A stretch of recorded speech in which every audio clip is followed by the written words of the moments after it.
बताऊंगी square arm hole किस तरह से हम तैयार करते हैं। तो इसको बनाना बहुत ही आसान है और सिंपल है। तो चलें फिर इसको बनाना स्टार्ट करते हैं। तो यहाँ सबसे पहले हमें निशान लगाएंगे शोल्डर का, और शोल्डर का निशान लगाने के बाद इसके मुंडे का निशान लगाएंगे। तो यहाँ पे 8 इंच का हमने इस तरह से मुंडा रखा है।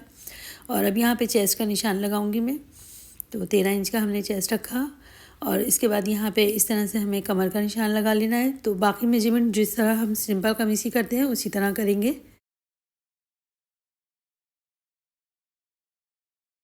और अब यहाँ आप दामन का भी निशान लगा लेंगे, और ये सब एक साथ ही कटिंग होगी, इसलिए मुझे बताना पड़ रहा है ये सब कुछ आपको।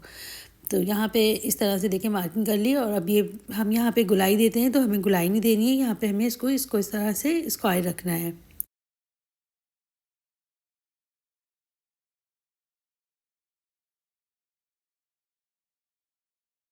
तो यहाँ देखें इस तरह से हमने ये इसको कटिंग कर लिया है। तो पहले हमने यहाँ पे ये प्रिंट था इसलिए इसको पहले फ्रंट की कटिंग करी है, अब बैक की करेंगे। तो इसको साथ ही रखते हुए हम यहाँ पे कटिंग कर लेंगे जो फ्रंट वाले की कटिंग करी है हमने। तो सेम वही कटिंग करेंगे, और इसको इसके बराबर रख के और इसके ऊपर इस तरह से हम कटिंग कर लेंगे।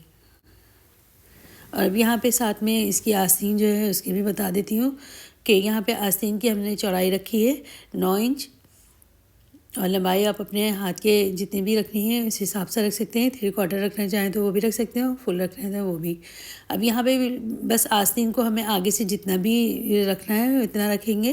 तो मैंने आगे से यहाँ पे इसको 7 इंच रखा, और उसके बाद यहाँ पे ऊपर से 9 इंच रखा था। तो हमने ऊपर से कम नहीं करना, ऊपर से वही रखना है। और लेंथ भी हमने यहाँ पे 20 इंच रखी है इसकी। अब यहाँ पे इसको इस तरह से हमें सी के करना होगा। तो यहाँ पे पहले हम दोनों को शोल्डरों को सीलेंगे। तो पहले मैं आस्तीनों को तैयार कर लेती हूँ। तो आस्तीन में यहाँ पट्टी लगा के हम इसको फोल्ड करेंगे।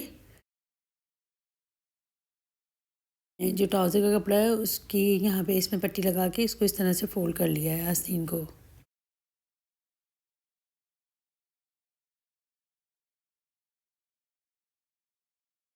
यहाँ पे देखें आस्तीन को हमने तैयार कर लिया। अब शोल्डर की सिलाइयाँ लगा ली हैं हमने।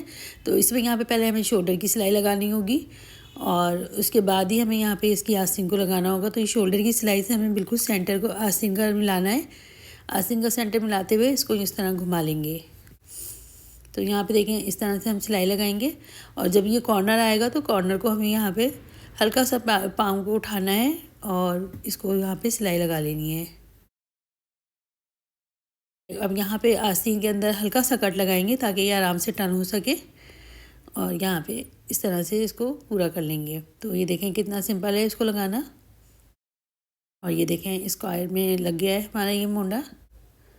और यहाँ पे इसकी जो फिटिंग होती है वो बिल्कुल आस्तीन के साथ ही होती है। आस्तीन और पूरी एक साथ ही इसको फिटिंग की जाती है। तो ये कुर्ता शेप में होती है कुछ इस तरह से। तो इसको बनाना इतना आसान है कि आपकी समझ में आ गया होगा, तो आप भी इसको ट्राई कीजिएगा।